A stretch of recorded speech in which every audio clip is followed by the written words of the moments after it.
बोल गुरुदेव भगवान की जय। प्यारे कृष्ण कन्हैया लाल की जय। किन्नर नाग सिद्ध गंधर्वा बदुन समेत चले सुर सर्वा, विष्णु बिरंच महेश बिहाई, चले सकल सुर जान बनाई। दक्ष का निमंत्रण पाकर किन्नर नाग सिद्ध गंधर्व और सब देवता अपनी अपनी स्त्रियों सहित चले। विष्णु ब्रह्मा और महादेव जी को छोड़कर सभी देवता अपना अपना विमान सजाकर चले।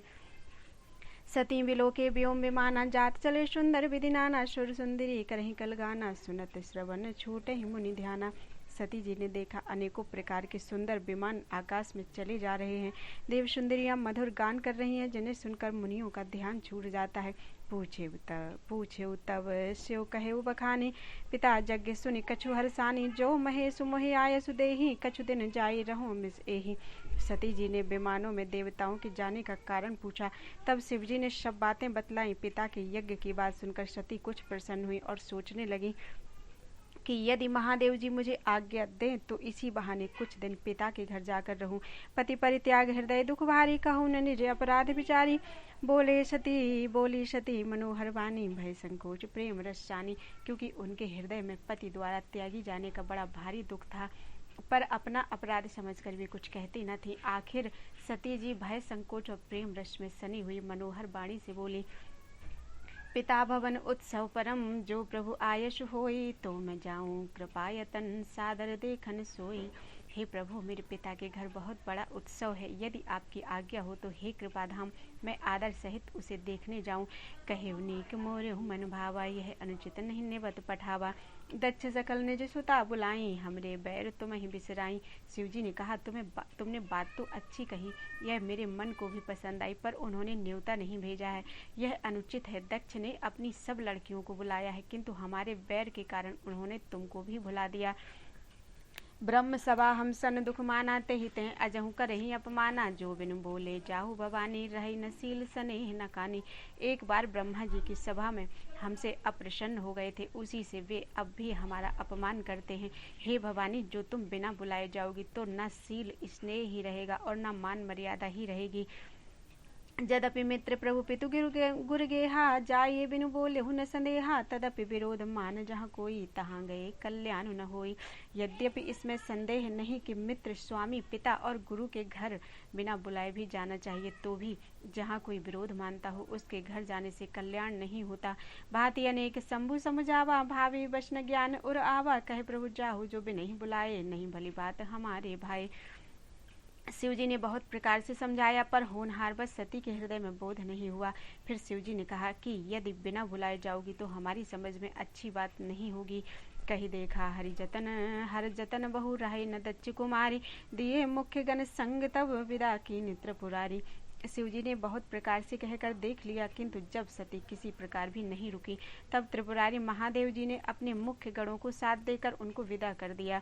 पिता भवन जब गई भवानी, दक्ष त्रास काहू न सन्मानी, सादर भले मिली एक माता, भगनी मिली बहुत मुस्काता। भवानी जब पिता के घर पहुंची तब दक्ष के डर के मारे किसी ने उनकी आवभगत नहीं की, केवल एक माता भले ही आदर से मिली, बहनें बहुत मुस्कुराती हुई मिली।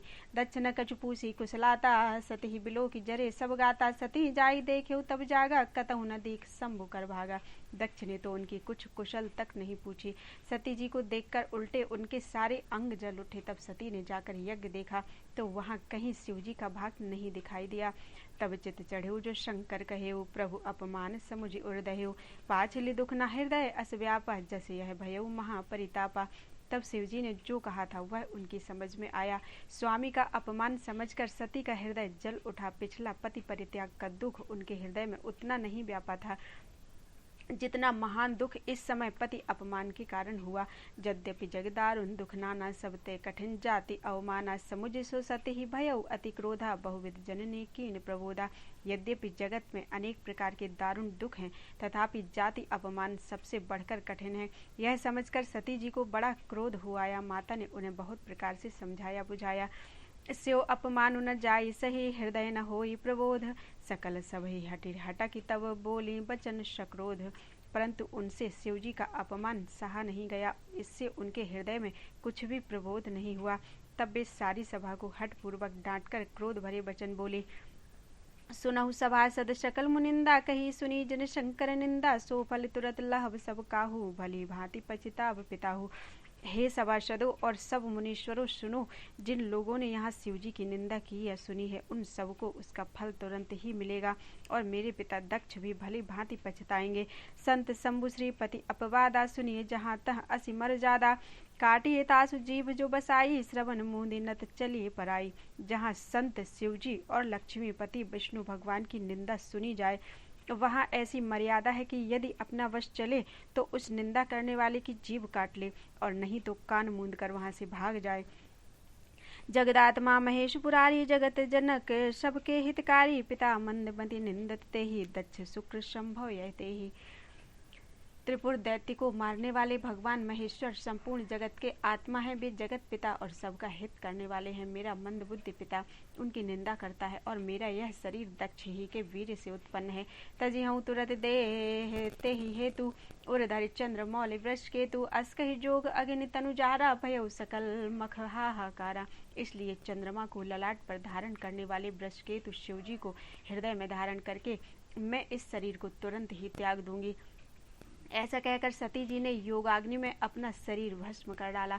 सारी यज्ञशाला में हाहाकार मच गया। सती मरण सुन शंभुगण, लगे करन मख खीस। यज्ञ विध्वंस बिलो की भृगु, रक्षा कीन मुनीश। सती का मरण सुनकर शिवजी के गण यज्ञ विध्वंस करने लगे। यज्ञ विध्वंस होते देखकर मुनीश्वर भृगु जी ने उसकी रक्षा की। समाचार सब शंकर पाए, वीरभद्र करे कोप पठाए। यज्ञ विध्वंस जाय तन कीन्हा, सकल सुरन विधिवत फल दीन्हा। ये सब समाचार शिवजी को मिले, तब उन्होंने क्रोध करके वीरभद्र को भेजा। उन्होंने वहां जाकर यज्ञ विध्वंस कर डाला और सब देवताओं को यथोचित फल यानी दंड दिया। भय जग विदित दक्ष गति सोई, जैसे कछु शंभु विमुख कह होई। यह इतिहास सकल जग जानी, ताते में संक्षेप बखानी। दक्ष की जगत प्रसिद्ध वही गति हुई जो शिवद्रोही की हुआ करती है। यह इतिहास सारा संसार जानता है, इसलिए मैंने संक्षेप में वर्णन किया। सती मरत हरि सन बरु मांगा, जन्म जन्म शिव पद अनुरागा। ते ही कारण हिमगिरि ग्रह जाई, जन्मी पार्वती तनु पाई।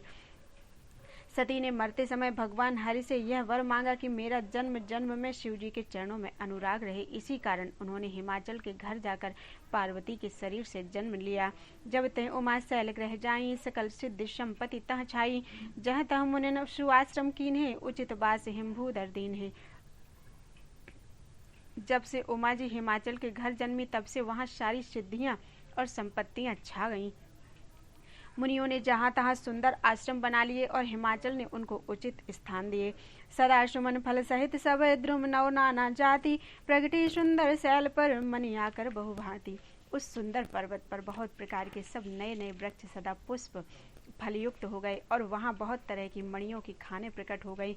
सरिता सब पुनीत जलो बहाई, खग मृग मधुप सुखी सब रहाई।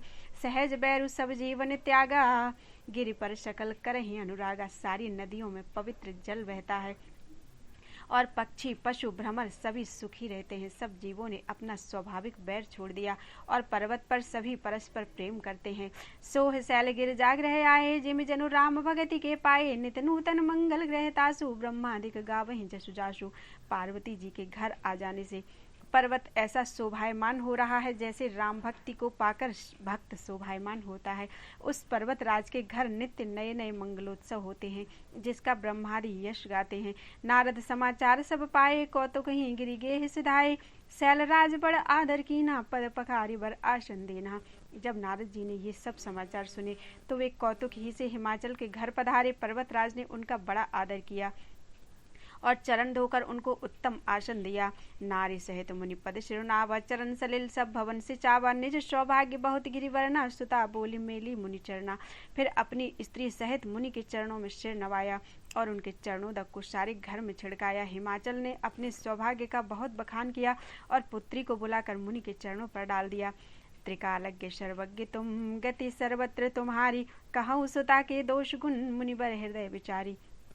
और कहा, हे मुनिवर, आप त्रिकालज्ञ और सर्वज्ञ हैं, आपकी सर्वत्र पहुँच है, अतः आप हृदय में विचार कर कन्या के दोष गुण कहिए। कह मुनि बिहसी गूढ़ मृदुबानी, सुता तुम्हारी सकल गुण खानी। सुंदर सहज सुशील सयानी, नाम उमा अंबिका भवानी। नारद मुनि ने हंसकर रहस्य युक्त कोमल वाणी से कहा, तुम्हारी कन्या सब गुणों की खान है। यह स्वभाव से ही सुंदर, सुशील और समझदार है। उमा, अंबिका और भवानी इसके नाम हैं। सब लक्षण संपन्न कुमारी हुई है, संतत पियई प्यारी, सदा अचल एहि कर अहि बाता, एहि तेजसु पैहि पितु माता। कन्या सब सुलक्षणों से संपन्न है। यह अपने पति को सदा प्यारी होगी, इसका सुहाग सदा अचल रहेगा और इससे इसके माता पिता यश पावेंगे। हुई है पूज्य सकल जगमाही, एहि सेवत कछु दुर्लभ नाही। यही कर नाम सो मेरे संसारा, त्रि चढ़ी पतिव्रत असिधारा। यह सारे जगत में पूज्य होगी और इसकी सेवा करने से कुछ भी दुर्लभ नहीं होगा। संसार में स्त्रियां इसका नाम स्मरण करके पतिव्रत रूपी तलवार की धार पर चढ़ जाएंगी। शैल सुलक्षण सुता तुम्हारी, सुनो जे अब अवगुण दुईचारी। अगुण अमान मातु पितु हीना, उदासीन सब संशय छीना। हे पर्वतराज, तुम्हारी कन्या सुलक्षणी है। अब इसमें 2-4 अवगुण हैं, उन्हें भी सुन लो। गुणहीन, मानहीन, माता पिता विहीन, उदासीन, संशयहीन, लापरवाह, जोगी जटिल अकाम मन, नगन अमंगल वेश। अस स्वामी एहि कह मिलहि, परे हस्त असि रेख। योगी, जटाधारी, निष्काम हृदय, नंगा और अमंगल वेश वाला ऐसा पति इसको मिलेगा। इसके हाथ में ऐसी ही रेखा पड़ी है। सुनि मुनि गिरा सत्य जिय जानी, दुख दम पितहि उमा हर्षानी। नारद हूँ यह भेद न जाना, दशा एक समुझो बिलगाना। नारद मुनि की वाणी सुनकर और उसको हृदय में सत्य जानकर पति पत्नी हिमवान और मैना को दुख हुआ और पार्वती जी प्रसन्न हो गईं। नारद जी ने भी इस रहस्य को नहीं जाना, क्योंकि सबकी बाहरी दशा एक सी होने पर भी भीतरी समझ भिन्न भिन्न थी। सकल सखी गिरजा गिरि मैना, पुलक शरीर भरे जल नैना। होई नम्रसा देव ऋषि भाषा, उमा सो बचन हृदय करि राखा। सारी सखियां पार्वती, पर्वतराज, हिमवान और मैना सभी के शरीर पुलकित थे और सभी के नेत्रों में जल भरा था। देवर्षि के वचन असत्य नहीं हो सकते, यह विचार कर पार्वती जी ने उन वचनों को हृदय में धारण कर लिया। उपजेऊ शिव पद कमल स्नेहु, मिलन कठिन मन भाषण देहु। जान को अवसरु प्रीति दुराई, सखी उछंग बैठ पुनि जाई। उन्हें शिवजी के चरण कमलों में स्नेह उत्पन्न हो आया, परंतु मन में यह संदेह हुआ कि उनका मिलना कठिन है। अवसर ठीक न जानकर उमा ने अपने प्रेम को छिपा लिया और फिर वे सखी की गोद में जाकर बैठ गईं। झूठ न होई देव ऋषि बानी, सोचहि दंपति सखी सयानी। उर्धर धीर कहो गिरिराऊ, कहो नाथ का करे उपाऊ। देवर्षि की वाणी झूठी नहीं होगी, यह विचार कर हिमवान, मैना और सारी चतुर सखियां चिंता करने लगी। फिर हृदय में धीरज धरकर पर्वतराज ने कहा, हे नाथ, कहिए अब क्या उपाय किया जाए। कहे मुनि से हिमवंत सुन, जो विधि लिखा लिलार। देव दनुज नर नाग मुनि, को न मैं टनहार। मुनीश्वर ने कहा, हे हिमवान सुनो, विधाता ने ललाट पर जो कुछ लिख दिया है उसको देवता, दानव, मनुष्य, नाग और मुनि कोई भी नहीं मिटा सकते। तदपि एक मैं कहूँ उपाय, होई जो करो होई करे जो देव सहाय। जस वरु में बरने तुम पाही, मिलहि उमहि तत्संशय नाही। तो भी एक उपाय मैं बताता हूँ, यदि देव सहायता करें तो वह सिद्ध हो सकता है। उमा को वर तो निसंदेह वैसा ही मिलेगा जैसा मैंने तुम्हारे सामने वर्णन किया है। जे जे बर के दोष बखाने, ते सब शिव पहि मैं अनुमाने। जो विवाहु शंकर सन होई, 200 गुण सम कह सब कोई। परंतु मैंने वर के जो दोष बतलाए हैं, मेरे अनुमान से वे सभी शिवजी में हैं। यदि शिवजी के साथ विवाह हो जाए तो दोषों को भी सब लोग गुणों के समान ही कहेंगे। जो अहि सेज नयन, जो अहि सेज शयन हरि करहि, बुध कछु तिन कर दोष न धरहि। भानु कृषानु सर्व रस खाही, तिन कह मंद कहत को नाही। जैसे विष्णु भगवान शेषनाग की सैया पर सोते हैं तो भी पंडित लोग उनको कोई दोष नहीं लगाते। सूर्य और अग्निदेव अच्छे बुरे सभी रसों का भक्षण करते हैं, परंतु उनको कोई बुरा नहीं कहता। शुभ अरो अशुभ सलिल सब बहाई, सुरसरी को अपुनीत न कहाई। समरथ कहूँ नहीं दोष गुसाई, रवि पावक सुरसरी की नाई। गंगा जी में शुभ और अशुभ सभी जल बहता है, पर कोई उन्हें अपवित्र नहीं कहता। सूर्य, अग्नि और गंगा जी की भांति समर्थ को कुछ दोष नहीं लगता। जो असी हिसिसा करहि नर, जड़ विवेक अभिमान, परहि कलप भरि नरक महु, जीव के ईश समान। यदि मूर्ख मनुष्य ज्ञान के अभिमान से इस प्रकार होड़ करते हैं तो वे भी कल्प भर के लिए नरक में पड़ते हैं। भला कहीं जीव भी ईश्वर के समान सर्वथा स्वतंत्र हो सकता है। सुरसरी जल कृत बारु निजाना, कबहु न संत करहि तहि पाना। सुरसरी मिले शु पावन जैसे, ईस अनीस ही अंतरु जैसे।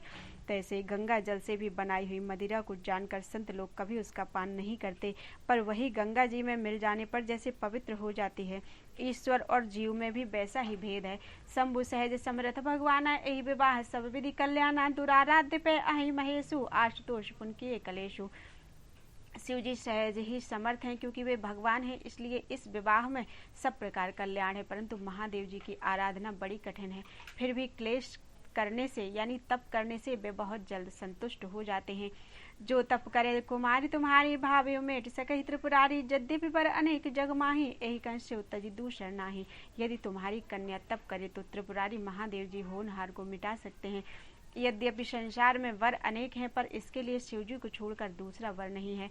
वरदायक पुरंतारित भंजन, कृपा सिंधु सेवक मनरंजन, इच्छित फल बिनु शिव अपराधे, लहे न कोटि जोग जप साधे। शिवजी वर देने वाले, शरणागतों के दुखों का नाश करने वाले, कृपा के समुद्र और सेवकों के मन को प्रसन्न करने वाले हैं।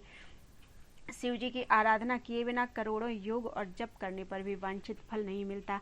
अस कही नारद सुमिर हरि, गिर जहि दीन आशीष, हुई है यह कल्याण अब संशय तजहु गिरीश। ऐसा कहकर भगवान का स्मरण करके नारद जी ने पार्वती जी को आशीर्वाद दिया और कहा कि हे पर्वतराज, तुम संदेह का त्याग कर दो, अब यह कल्याण ही होगा।